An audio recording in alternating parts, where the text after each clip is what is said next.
Hello friends, তোমরা সবাই কেমন আছো? সবাই ভালো আছো? দেখো, আমি সকালবেলা আমার ঘরে দেবতাদের স্নান করালাম। এই যে আমার বড় পার্বতী গণেশজির সঙ্গে নিয়ে বসে আছে, এটা পুরো রূপো। আর এগুলো হচ্ছে অষ্টধাতু রাধাকৃষ্ণ। দেখে নাও কত বড়, সব বাংলাদেশে দিয়ে এসছে এই ঠাকুরগুলো। এই যে আমার গোপাল গোবিন্দ, তার সঙ্গে কে আছে? আমার নারায়ণ আছে। হ্যাঁ,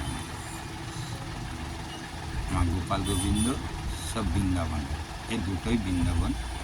হ্যাঁ, এবার হচ্ছে আমার কুবের দেবতাকে দেখে নাও। এই দেখো কুবেরের দেবতা, দেখেছ? ধন দৌলত নিয়ে বসে আছে। এটা হচ্ছে তোমার ব্রহ্মময়ী মা। এনার নিয়ে অনেক ফটো তুলেছি এবং দেখেছি।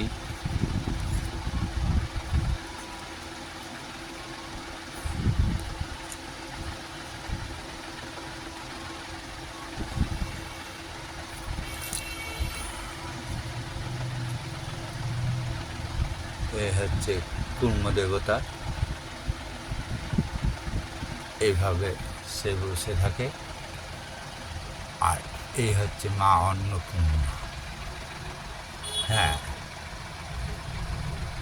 অন্নপূর্ণা, তাই বলছি। আর এটা গ্রহরাজ জি, আমার গ্রহরাজ ফটো, নবগ্রহ যাকে বলা হয়, সেই নবগ্রহ পুজো আমি করি। ব্রহ্মময়ী।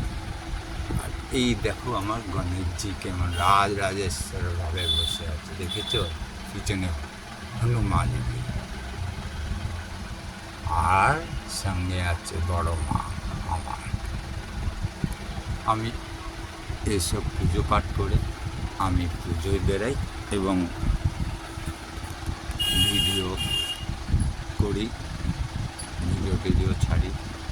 তাই বলছি যে কুবের দেবতাকে একটু স্মরণ করলে ভালো হয়।